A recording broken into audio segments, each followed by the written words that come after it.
Back to news. హైదరాబాద్లో మీ సేవా కేంద్రాలకు వరద బాధితులు మరోసారి పోటెత్తారు. అల్వాల్ మీ సేవా కూడలి వద్ద వరద బాధితుల ఆందోళన చేపట్టారు. మీ సేవ మూసివేయడం వల్ల వరద బాధితులు రాస్తారోకో చేస్తున్నారు. ఎన్నికల కోడ్ అమల్లోకి వచ్చిన కారణంగా గ్రేటర్ హైదరాబాద్ మున్సిపల్ కార్పొరేషన్ పరిధిలో వరద సహాయం పంపిణీ నిలిచిపోయింది. 10,000 రూపాయల సహాయాన్ని ఈ నెల 7వ తేదీ నుంచి తిరిగి పంపిణీ మొదలు పెడతామని ప్రభుత్వం ప్రకటించిన నేపథ్యంలో ఉదయం నుంచి మీ సేవా కేంద్రాలు కిటకిటలాడుతున్నాయి. వరద సాయం కోసం దరఖాస్తు చేసుకునేందుకు ప్రజలు పెద్ద ఎత్తున క్యూ కట్టారు.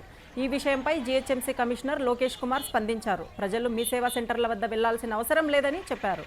అధికారులు క్షేత్రస్థాయిలో పర్యటిస్తున్నారని వెల్లడించారు. వరద సాయం అందని వారి వివరాలను, బ్యాంకు ఖాతాలను స్వయంగా సేకరిస్తున్నారని తెలిపారు. బాధితుల ఖాతాల్లోనే సాయాన్ని జమ చేస్తామని వెల్లడించారు.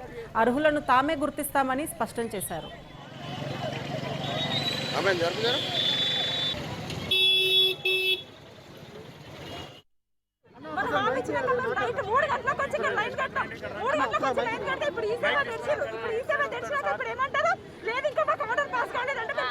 తెరిచి బంద్ చేసిరు వాళ్ళు. మీ సేవ తెరిచి బంద్ చేసిరు. ఆర్డర్ లేకరే తెలిసినందుకు బంద్ చేసిరు. ఇంటికి వచ్చి 2 రోజుల 10 తారీఖు వరకేనంట. 10 తారీఖు 2 రోజులే అన్న. మేము కేసీఆర్ చెప్పిన టైంకు 7 తారీఖు నాడు ఇస్తానని చెప్పిండు.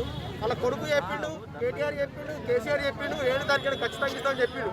ఆయన చెప్పిండనే ఉద్దేశంతో నిన్న రాత్రి 6 గంటల నుంచి మధ్యాహ్నం 2 గంటల నుంచి నిన్నటి నుంచి నైట్ మొత్తం మేము దుప్పట్లు కప్పుకుంటా, సరిగి తెచ్చుకుంటా, ఇప్పుడు ఈ సేవ ఈ ఓపెన్ అయ్యే టైం కాకుంటే ఇప్పుడు వచ్చేసి మున్సిపాలిటీ బోర్డు పెట్టేసి మున్సిపాలిటీ వాళ్ళు ఇంటికి వచ్చి ఎంక్వైరీ చేసి ఇస్తా ఉంటారు.